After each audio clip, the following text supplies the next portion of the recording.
ప్రేక్షకులకు నమస్కారం అండి. చ్యవనప్రాశ లేహ్యం ఆయుర్వేద శాస్త్రంలోనే ఒక అద్భుతమైన లేహ్యం అండి. దీన్ని అశ్విని కుమారులు తయారు చేసి ఇచ్చారని చెప్తారు.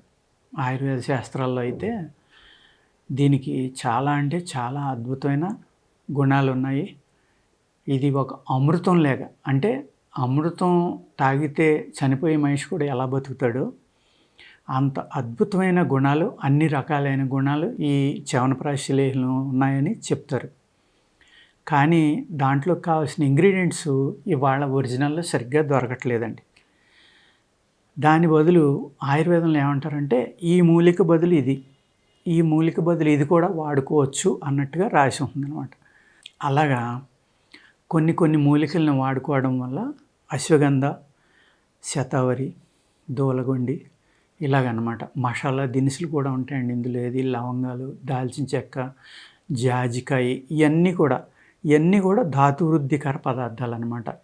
పచ్చకర్పూరం, వంశలోచనని వెదురు ఉప్పు అంటాం అన్నమాట. మనం వెదురు ఉప్పు అంటాం దాన్ని. తవాక్షీరి అని కూడా అంటారు దాన్ని. అది చలవ చేస్తుంది అనమాట. తేనె, ఇలా అనేక రకాలండి. దగ్గర ఒక 30 నుంచి 40-50 రకాలు కలిపితేనే ఈ చ్యవనప్రాశ లేహ్యం అనేది తయారవుతుంది అనమాట. సఫేద్ ముస్లి అని, కాళీ ముస్లి అని, అంటే నేలతాడి, తెల్ల నేలతాడి, నల్ల నేలతాడి, రత్నపురుష, ఇలాగ అనేక రకాలు ఉన్నాయన్నమాట. ఎన్నో రకాలు. అవన్నీ కలిపితేనే మనకి ఈ చ్యవనప్రాశ లేహ్యం అనేది పనిచేస్తుందండి. ఇది ధాతువృద్ధికి ఇంకొక మిరాకిల్ మెడిసిన్ అనమాట. ధాతువృద్ధి అంటే మీ యొక్క మగతనాన్ని పెంచడానికి చాలా అద్భుతంగా ఇది పనిచేస్తుంది. ఇక్కడ ధాతువృద్ధి, మగతనం రెండు ఒకటేనండి. ధాతువులు అంటే ఏంటి? మీ బాడీలో ఉన్న మెటల్స్. ఏదైతే మనిషికి ముసలితనం రాకుండా, మన శరీరాన్ని మడతలు పడకుండా కాపాడతాయో అయ్యే ధాతువులు.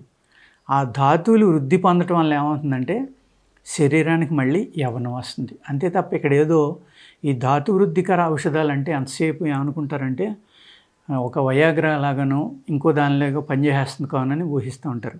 అలా పనిచేయండి. ఏం చేస్తాయంటే 1 నెల, 2 నెలలు, 3 నెలలు మీరు వాడుకోవటం వల్ల మీ శరీరానికి వచ్చే వయస్సు, అంటే ముసలితనం అనే దాని నుంచి మీ శరీరాన్ని కాపాడి మీ శరీరం యొక్క యవ్వనాన్ని మళ్ళీ వెనక తీసుకొస్తుంది. ఇది ఒక రీబూట్ మెడిసిన్స్ లాంటివి అన్నమాట ఈ లేహ్యాలన్నీ కూడా. ఇక్కడ ఏమవుతుందంటే న్యాచురల్గానే మీ శరీరంలో ధాతువులు పెరగటం వల్ల ప్రకృతి సిద్ధంగానే ప్రకృతిలో దొరికిన అద్భుతమైన మూలికల ద్వారా మీకు మళ్ళీ తిరిగి యవ్వనాన్ని ప్రసాదించేవి అన్నమాట. ఎప్పుడైతే మీ శరీరానికి మళ్ళీ గట్టిదనం వచ్చిందో, ఇమ్యూనిటీ అనేది పెరిగిందో, మీకు యవ్వనం అంటూ వచ్చిందో, అప్పుడు ఆటోమేటిక్గా మీరు జబ్బులకు దూరంగా ఉంటారు. మీ మీదకి వ్యాధులు అనేవి ప్రభావం చూపించలేవు. ఇమ్యూనిటీ అనేది ఎప్పుడైతే మనిషిలో బాగుందో గట్టిగా, మనం ఈ మధ్యకాలంలో చూసాం వైరస్, భయంకరమైన వైరస్ ఏంటంటే కరోనా.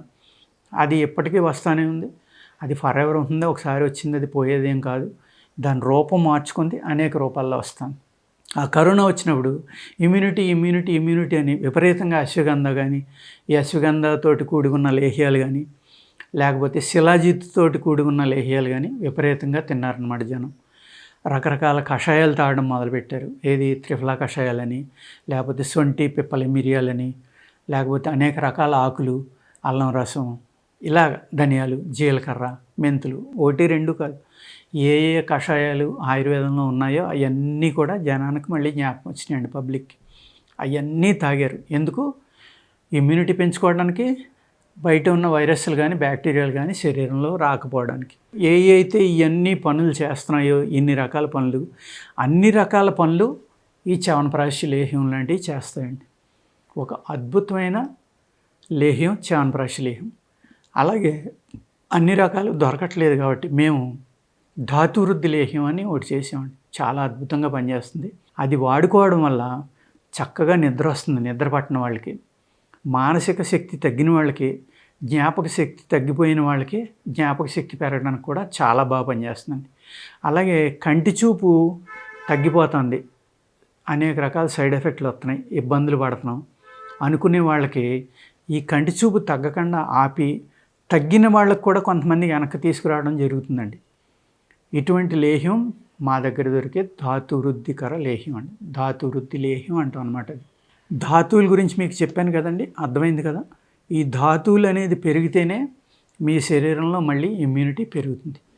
మీకు ఏదో వయాగ్రా లాంటి ట్యాబ్లెట్లు వేసుకుని అప్పటికప్పుడు ఏదో మగతనం పెరిగిపోయింది ఏదో చేసాం అని అనుకుని కన్నా అది అంతా కొన్ని గంటలు.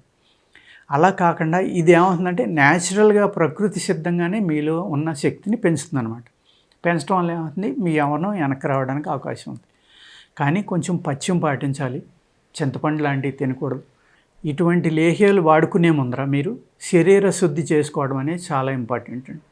ఏం చేయాలి, మనం ఆముదం తాగి శరీరాన్ని శుద్ధి చేసుకోవడం మానేసాం కాబట్టి ఇప్పుడు ఆముదం లాంటిది కానీ లేకపోతే ఈ స్టమక్ క్లీన్ అవ్వడానికి అనేక రకాల మెడిసిన్స్ ఉంటాయి ఆయుర్వేదంలో. అది ఒక ట్యాబ్లెట్ వేసుకుంటే తెల్లారేసరికి మీ స్టమక్ పూర్తిగా ఖాళీ అయిపోతుంది. ఇలా క్లీన్ చేసుకోవడానికి సున్నాముఖి కూడా చాలా చక్కగా పనిచేస్తుందండి.